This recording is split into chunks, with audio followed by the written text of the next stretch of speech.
La ilahe illallah Muhammedun Resulullah.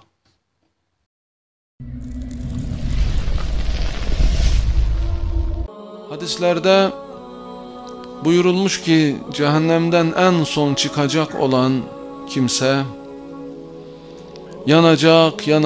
yanacak Müslüman olarak yani.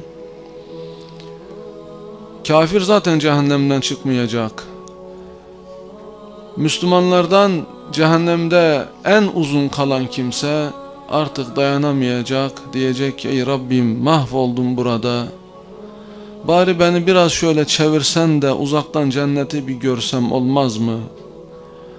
Allah Azze ve Celle der ki çevirirsem cenneti görürsen başka bir şey istemeyeceksin değil mi? Evet ey Rabbim der. Allah onu çevirir ve cenneti gördüğü zaman der ki ey Rabbim biraz yaklaştırsana beni. Biraz daha yakından görsem. Allah buyurur ki ey zalim insan, hani başka bir şey istemeyecektin? Yine de onu biraz yaklaştırır. Başka bir şey istemeyeceksin öyle değil mi der. Evet dedikten sonra Allah Azze ve Celle onu biraz daha yaklaştırır. Daha yaklaşınca ey Rabbim der beni oraya girdirsene. Beni de cennetine kabul etsene. Allah Azze ve Celle buyurur ki ey zalim insan, hani başka bir şey istemeyecektin? Ve Allah Azze ve Celle bağışla haydi gir cennetime der. Cennete girer ve çıkar. Der ki ya Rabbi bana yer kalmamış. Her taraf tıklım tıklım dolmuş.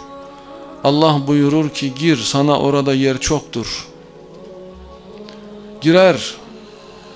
Ve Allah Azze ve Celle buyurur ki iste istediğin kadar. İster. Allah Azze ve Celle yine iste der. Daha da ister. Allah-u Teala buyurur ki istediklerinin hepsi senindir, onun 10 misli de senindir. Madem ki cennetine kabul etti, önemli olan odur. Artık orada Allah ev sahibidir. Ev sahibine ikram yakışır. Allah kerimdir, kerim ismiyle muamele eder. Cehennemden en son çıkan Müslümana bile bu şekilde kerim ismiyle verdikçe verir ve o razı olana kadar, isteyecek bir şey bulamayacak hale gelene kadar ve onların da 10 misli senindir buyurulur. Bu şekilde orada cehennemden en son çıkan Müslüman bile razı edilir.